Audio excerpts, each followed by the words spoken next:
Muhammad. Ya, Nabi Muhammad itu juga kulitnya hadirin putih, tapi tidak putih-putih seperti artis-artis Korea. Enggak, Nabi Muhammad itu putihnya kemerah-merahan. Matanya Nabi Muhammad indah, mulutnya Nabi Muhammad seperti orang yang mengucapkan huruf mim, selalu tersenyum Nabi Muhammad. Alisnya Nabi Muhammad bagikan huruf nun. Seumur hidup Nabi Muhammad hadirin nggak pernah di wajahnya ketemplokan lalat. Seumur hidup, beda sama kita ya. Ya lalat, tekek, kecoa, tikus semuanya maka kita ya. Nabi Muhammad enggak. Seumur hidup lalat aja nggak pernah nempel di wajahnya Nabi Muhammad SAW.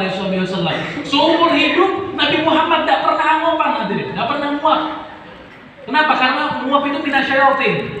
Dan juga Nabi Muhammad seumur hidup hadirin, coba dilihat saking mulianya Nabi Muhammad, seumur hidup Nabi Muhammad tidak punya bayangan. Tahu nggak kenapa Nabi Muhammad nggak punya bayangan? Karena Allah tidak ridho bayangan Nabi Muhammad diinjak oleh orang lain. Bayangin saking indah dan agungnya Nabi besar Muhammad SAW. Nah, orang-orang yang seperti ini yang harus kita idolakan. Orang-orang seperti ini yang harus kita jadikan panutan. Orang-orang seperti ini yang harus kita jadikan apa? Fans. Yang orang-orang seperti ini jangan kita idolakan artis-artis Lesti Kejora, Rizky Bilar, BTS, Lionel Messi, segala macam. Katanya Hai Umar bin Hafid, katanya guru kami Hai Umar bin Hafid, walaupun kamu ibadah 70 tahun di dalam Ka'bah, tapi tetap demi Allah nanti di hari kiamat kamu akan dikumpulkan dengan orang-orang yang kamu cintai. Walaupun kamu ibadah tunggang-tungging terus seumur hidup, tapi nanti di hari kiamat, nanti di akhirat kamu tetap bakal dikumpulkan dengan orang yang kamu cintai. Kalau kamu cintanya sama orang kafir, ya kamu nanti dikumpulkan sama orang kafir. Tapi kalau kamu cintanya dengan alim ulama, cintanya dengan para habaib, para kiai, para asatid, maka nanti kelak di akhirat kamu akan dikumpulkan dengan mereka, bahkan dikumpulkan dengan Nabi besar Muhammad SAW. Amin ya Rabbal. Lalu hadirin banyak orang bertanya, Habib, lalu fungsinya memperingati Maulid ini apa? Nah, ini kan banyak pertanyaan. Kenapa kita harus memperingati Maulid dan kenapa kita harus terus membaca Maulid? Fungsinya apa? Itu guru kami Umar mengatakan apa? Karir zikra wasfi Muhammadin kaima tuziha anil qulubir rona. Teruslah membaca sirah Nabi Muhammad, teruslah membaca Maulid Nabi besar Muhammad. Karena dengan membaca Maulid Nabi besar Muhammad itu dapat menghilangkan kotoran-kotoran yang ada di dalam hati, flek-flek hitam, kotor hati kita yang kotor. Dengan membaca Maulid menjadi bersih. Dan perlu diketahui, memang hadirin kelahiran Nabi Muhammad ini berperan penting atas keselamatan kita di dunia dan juga di akhirat. Kenapa kok begitu? Ya, coba didengarkan. Rasulullah Muhammad. Katanya Nabi besar Muhammad SAW, orang-orang yang masuk ke dalam surganya Allah nanti di akhirat, dari zamannya Nabi Adam sampai akhir zaman, yang masuk ke dalam surganya Allah cuman berjumlah 120 shaf. Cuman berjumlah 120 barisan. Nanti di akhirat, orang-orang yang masuk ke dalam surga dari zamannya Nabi Adam sampai akhir zaman, itu yang masuk cuma 120 shaf. Dan apa kata Nabi Muhammad? 80 shafnya berasal dari umatku. Sisanya berasal dari umatnya Nabi Musa, berasal dari umatnya Nabi Isa, berasal dari umatnya yang lain. Nih coba dilihat keutamaan menjadi umatnya Nabi besar Muhammad SAW. Kalau saya injak kardusnya Cleo ini Aqua ini, saya injak kardusnya Aqua, demi Allah nggak akan ada yang demo. Tapi kalau saya injak kardusnya covernya Al-Quran, yang demo jutaan. Kenapa? Walaupun badannya sama, walaupun bahannya sama, tapi dia berbeda, nempelnya beda. Kardus yang satu nempelnya ke Al-Quran, yang satu nempelnya ke air minuman. Begitu juga dengan umat, kalau kita ini nempelnya kepada Nabi Muhammad, maka ikut mulia. Begitu juga dengan umatnya Nabi besar Muhammad SAW. Nah, kemuliaan menjadi umat Nabi besar Muhammad. Bahkan Nabi besar Muhammad mengatakan apa? Kullu ummati yadkhuluna jannah, kullu ummati yadkhuluna jannah. Semua umatku bakal masuk ke dalam surganya Allah Subhanahu wa taala. Semuanya bakal masuk. Illa man aba, kecuali mereka-mereka yang enggak mau masuk ke dalam surganya Allah. Sahabat bingung, wahai Nabi, siapa orang-orang yang nggak mau masuk surga ini siapa? Masa ada orang nggak mau masuk surga? Lalu kata Nabi Muhammad, ada orang-orang yang nggak bakal masuk surga, ada 3. Ada orang-orang yang nggak mau masuk surga cuma 3 ini. Siapa? Yang pertama adalah orang-orang yang aqlil walidain, Orang-orang yang kurang ajar dengan orang tuanya, baik orang tuanya masih hidup atau orang tuanya sudah meninggal. Bib, orang tua saya sudah meninggal, apakah bisa saya didefinisikan sebagai anak yang durhaka? Bisa, kalau sampean jarang menziarahi makom dan kuburan orang tua sampean. Disebutkan sama ulama hadirin, mayit itu kalau sudah masuk ke dalam kubur, hal yang paling menggembirakan bagi mereka adalah ketika diziarahi, dikunjungi oleh sanak keluarganya. Kalau ada mayit itu dikunjungi, diziarahi sama keluarganya, itu mereka senangnya minta ampun. Loh mau sobib, saya tidak percaya, beb, mati odise, wes. Lo percaya sama? Oke, Allahumma sholli Muhammad. Orang paling menggembirakan. Begitu juga kalau orang tua kita sudah meninggal, ayo sering-sering diziarahi. Adapun yang masih hidup, ayo jangan sampai kita lalai dengan orang tua kita. Alqamah itu setiap hari sholatnya di belakang Nabi, hadir ke pengajiannya Nabi Muhammad, hadir ke majelisnya Nabi Muhammad. Tapi ketika meninggal apa yang terjadi? Hampir dibakar sama Nabi Muhammad. Kenapa? Karena dia pernah kurang ajar dengan ibunya. Lihatin. Jadi kalau orang-orang yang mempunyai orang tua yang masih hidup, ayo dipergunakan sebaik mungkin. Yang sudah meninggal, mudah-mudahan kita doakan masuk ke dalam surganya Allah. Adapun yang masih hidup, kita doakan moga-moga orang tua kita semua panjang umur, sehat walafiat.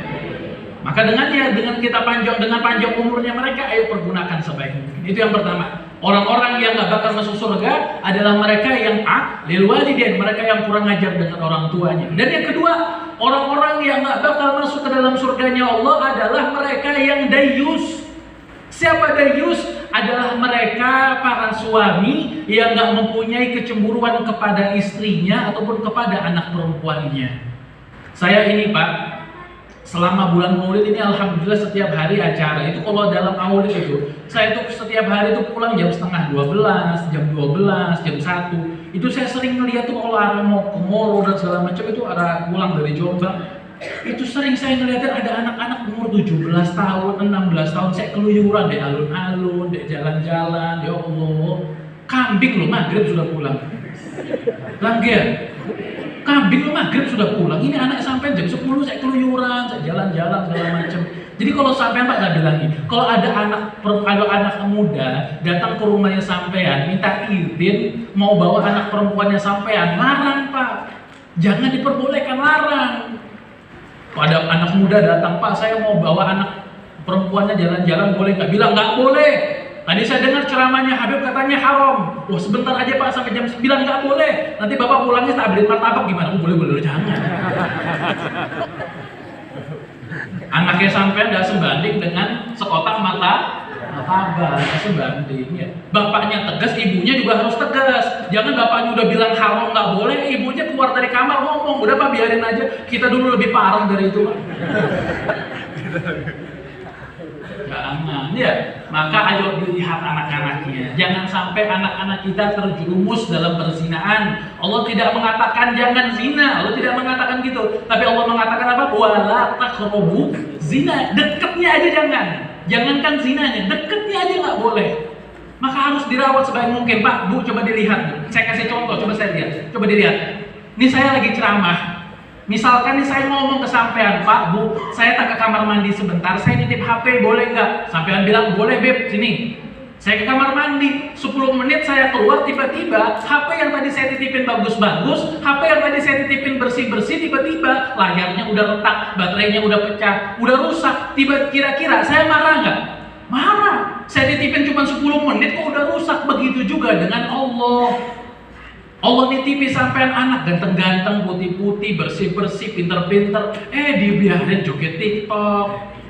Nggih, pacaran-pacaran, nggak boleh begitu. Ayo dilihat, dipertegas anaknya. Ayo dilihat anaknya ini jangan sampai dia terjerumus zina, pacaran dan segala macamnya. Kalau ada yang suka, ayo nikahkan, jangan dipersulit.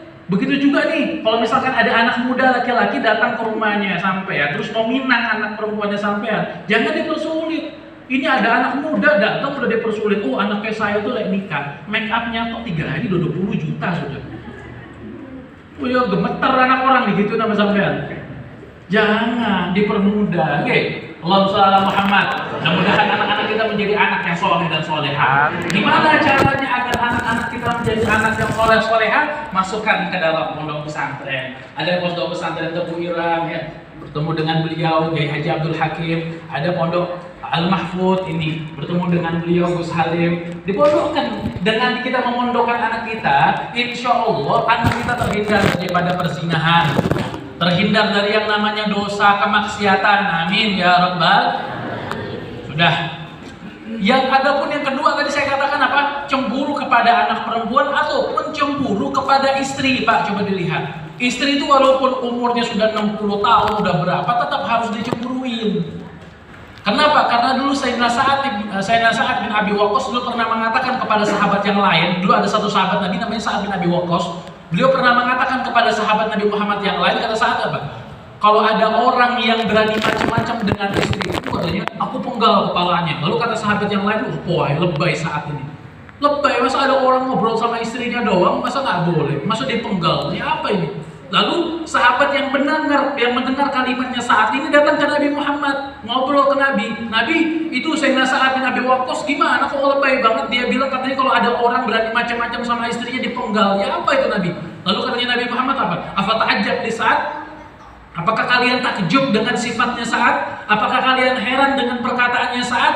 Lalu mengatakan katanya sahabat yang lain, iya Rasulullah, kami kaget, kami heran. Lalu kata Nabi Muhammad apa? Wallahi inilah aghyartu min Sa'ad. Demi Allah aku lebih cemburuan daripada Sa'ad bin Abi Waqqas. Tuh lihatin, penting cemburu kepada istri ataupun cemburu kepada anak perempuan. Ku anfusakum wa ahlikum. Nah, jaga keluarga kita dari api neraka jahanam. Dengan kita menjaga, mudah-mudahan keluarga kita menjadi keluarga yang sakinah, mawaddah, warahmah, keluarga yang terus langgeng hingga akhirat, hingga masuk ke dalam surganya Allah Subhanahu wa Ta'ala.